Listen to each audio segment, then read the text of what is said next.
আমরা আল্লাহর কোরআনের বক্তব্য অনুযায়ী ওয়াতাসিমু বিহাবলিল্লাহি জামিআ ওয়া লা তাফাররাকু, আমরা আল্লাহর রজ্জুকে আঁকড়ে ধরতে চাই এবং কেউ আমরা পরস্পর বিচ্ছিন্ন হব না।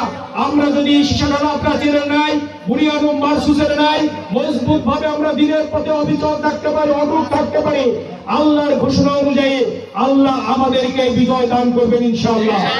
আল্লাহ রাসূলের হাদিস অনুযায়ী যারা সবচেয়ে বেশি নির্যাতনের শিকার হন, তারপরও যারা ঈমানের পথে অবিচল থাকেন, সবচেয়ে বেশি নির্যাতনের শিকার হওয়ার পরেও যারা মানুষের উপরে জুলুম করেন না, সবচেয়ে নির্যাতনের শিকার হওয়ার পরেও যারা তাদের সঠিক রাস্তা থেকে বিচ্যুত হয়ে যায় না, ধৈর্যের সাথে মোকাবেলা করে, আল্লাহ রাসূলের হাদিস অনুযায়ী আল্লাহ তাদের হাতে এই ক্ষমতা অর্পণ করেন।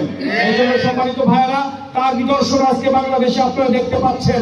তার নিদর্শন হিসেবে আজকে বাংলাদেশের সবচেয়ে বড় বড় ইউনিভার্সিটিগুলো, সেখানে বিভিন্ন হুমকি ধামকি, বিভিন্ন মিথ্যাচার প্রপাগান্ডাকে উপেক্ষা করে আমাদের সন্তানেরা, আগামী দিনের যারা বাংলাদেশ গঠনের কারিগর, ঢাকা বিশ্ববিদ্যালয়ের ছাত্ররা, রাজশাহী বিশ্ববিদ্যালয়ের ছাত্ররা, জাহাঙ্গীরনগর বিশ্ববিদ্যালয়ের ছাত্ররা, চট্টগ্রাম বিশ্ববিদ্যালয়ের ছাত্ররা, গণস্বাস্থ্য বিশ্ববিদ্যালয়ের ছাত্ররা, তারা তাদের সঠিক নেতৃত্ব বেছে নিতে সক্ষম হয়েছে।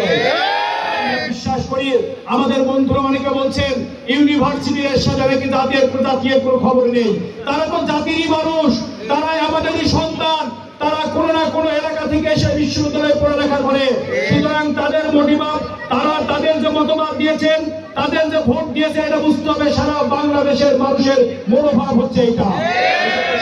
ভাইরা, আমরা বলতে চাই এই হুমকি ধামকির রাজনীতির সাথে যারা থাকবেন, ইতিপূর্বে যারা ছিলেন, তাদের অবস্থা আস্থা করে নিক্ষিপ্ত হয়েছে।